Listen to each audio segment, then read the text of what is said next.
Hey guys, welcome to the Outjeeping YouTube channel. My name's Austin, and in today's video we're going to be doing a little side project and working on my 2007 Dodge Ram 1500. Now today we're going to be replacing the shocks with some new Bilstein 5100 series shocks, and today we're going to be tackling the rear shocks, and later on in another video we're going to tackle the front struts. So let's get started.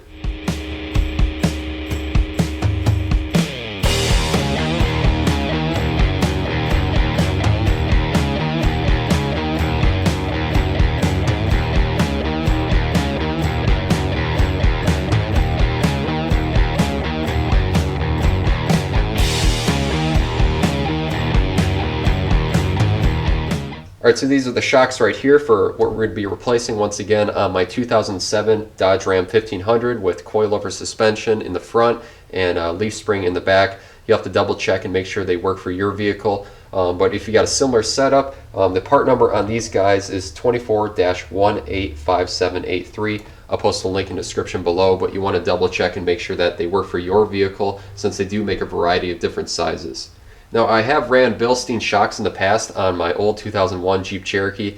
I've had really good luck with them, no blowing out seals or anything. They do great off-road, and this truck is not going to go off-road at all, but it's definitely going to handle nicely on-road. Now, they do got a nice dust boot over here to keep any debris out of your shocks, so that way it doesn't ruin any seals, and they are nice zinc plated right here, so it should help against some of the elements. I have seen though on some of these that they do start to corrode, especially if you live in the Rust Belt like I do. Some of the zinc plating on here starts to peel off and it doesn't look quite as good. We're going to take care of that before we install that. I got an idea of if we actually just clear coat them, we might get away with having them look nice for a really long time. But other than that, it's a pretty simple setup on how these install. We just got a bolt on the top, bolt on the bottom. I believe they're M14 bolts. So since I want these to look good for a long time, I'm going to get them all prepped for clear coating them. We'll clear coat them, and then we'll start over on the truck and we'll start removing the old shocks. Alright, so for getting these guys all prepped, I'm going to take off this strap right here, kind of retaining it. It's going to extend out even farther, but that's fine. We'll just have to compress it when we reinstall it. Take that off, and then they also have a zip tie over here which holds on our shock boot over here to the body. We can't really remove this too much unless you pry it a lot because this boot is kind of tight around here, and you would have to fit it over this bushing over here, which might be a little bit difficult. It's fine though, we can just move this out of the way because we're only going to be clear coating down here on this main shock body. And then while we're at it, we'll take off these stickers. They do come with new stickers anyway, so we can slap them on there if we want to.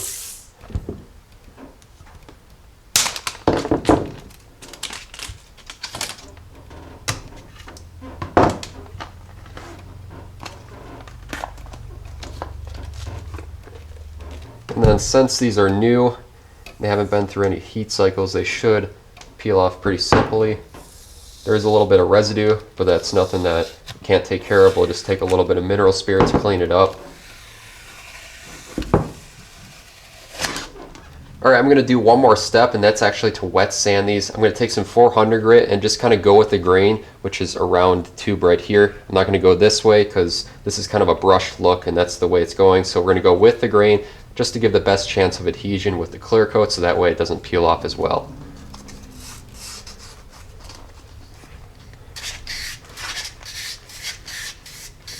Alright, so I got them all sanded up. So quickly wipe that down, got all the water off of it. Now I'm going to take some mineral spirits and make sure it's absolutely clean. Then I'm going to go start masking it up. Mask up over here, basically anywhere where we don't want any clear coat. And what I'm using is basically just some Rust-Oleum crystal clear enamel. And then we'll shoot a couple coats of this, and then we'll wait for that to dry as we start taking off the old shocks.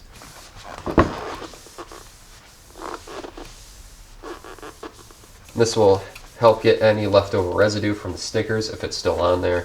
It'll clean it up nice.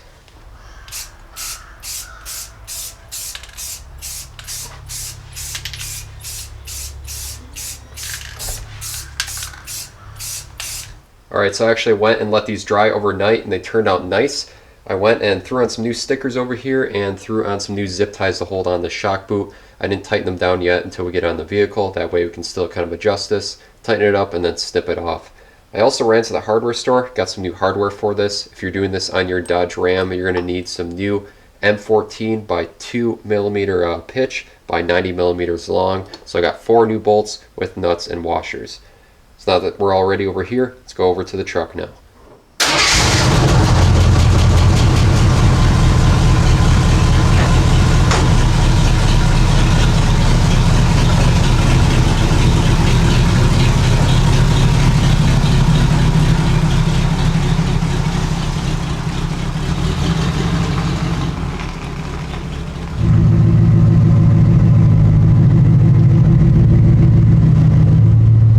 Alright, so looking underneath the rear end of the truck, over here on the driver's side of the rear axle, we have one of our rear shocks, and this one's going to be towards the rear part of the axle, and then over on the passenger side, it's going to be in front of the axle. We're going to start over here first. Looks like we got a 21mm bolt, so I'm going to put a little bit of penetrating oil on there, and then we'll see if we can zip it off with the impact.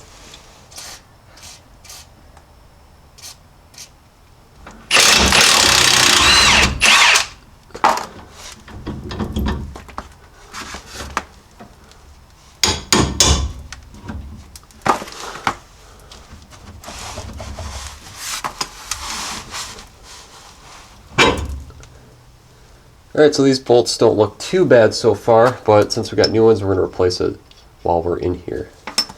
So now this is just getting hung up on the bracket. We can push up on it, and then it's going to fully extend like that.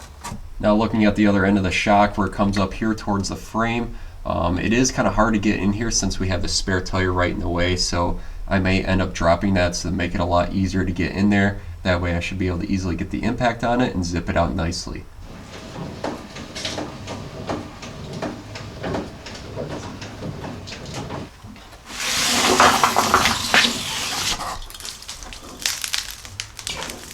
Alright, so after dropping that spare tire, gave us clear access to this bolt over here. You'll only have to do this for the driver's side. It looks like the passenger side, it's nowhere near the spare tire. So I'm going to fit a socket on the other side, and then we'll get the impact over here and zip this one off as well.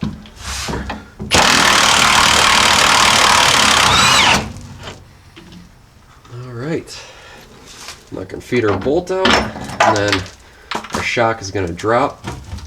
Wiggle it out of place a little bit. There we go. Alright, so now with that old shock off, we can take our new one and feed it into place up here on the frame mount. We want our boot side to be facing up because that's the way that they want these to be installed.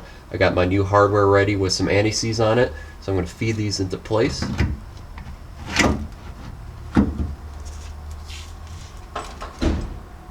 And now I'll insert the bolt from the back side.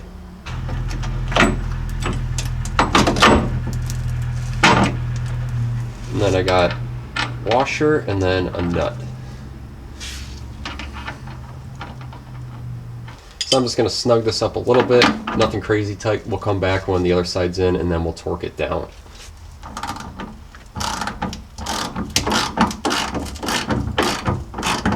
Now if you didn't clear coat your shocks like me, you'll have the strap on there. It'll make it a lot easier to install this. You'll basically just be able to put it in and then cut the tie, and then it'll extend into position, then you throw the bolt in. Unfortunately I cut mine early, so I'll just have to fight against this and fit it into place.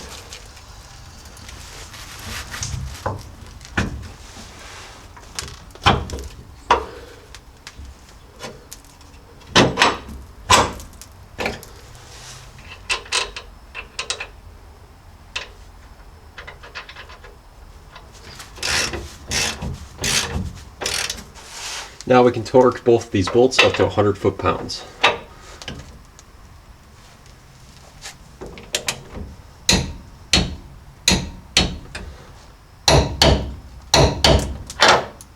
Alright, now lastly we'll adjust this boot. Looks like it needs to come down because it's kind of bunched up.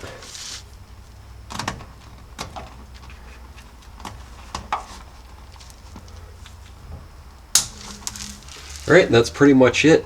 Now we can go over to the other side and get that knocked out. Alright, now we're going to do the same thing over here on the passenger side rear shock. I'm going to start over here on the bottom bolt.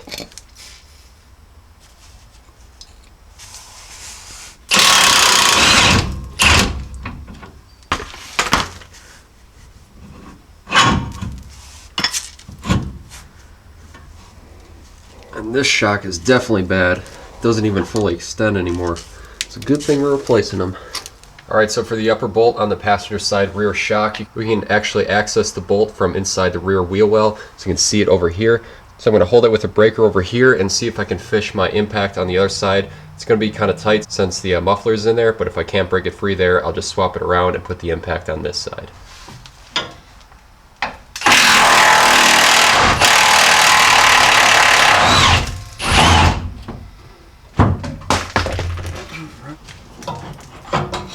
We got our bolt. Now we should be able to pull out the shock.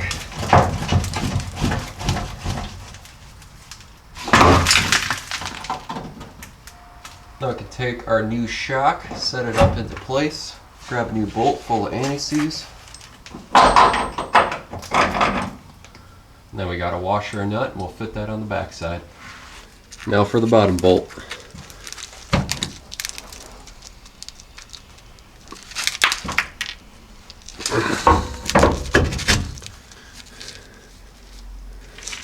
Take a pry bar or a screwdriver, you can stick it through this little slot, and it'll help you line up that hole.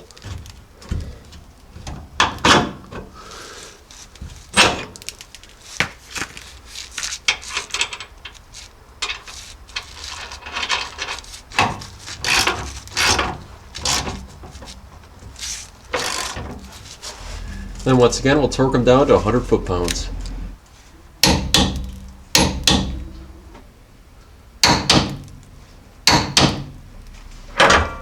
Alright, so I got the boot slid down, tighten up the zip tie, and cut it off. Alright, so that's pretty much all there is for the install. Last thing I gotta do is put the spare tire back into place, and then we're pretty much done.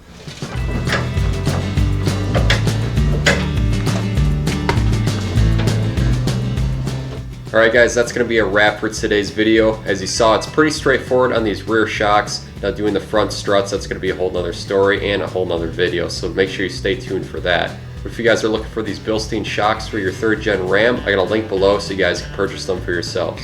If you guys like this video or found it helpful, make sure to like and subscribe to the Outjeeping YouTube channel for more how-to content.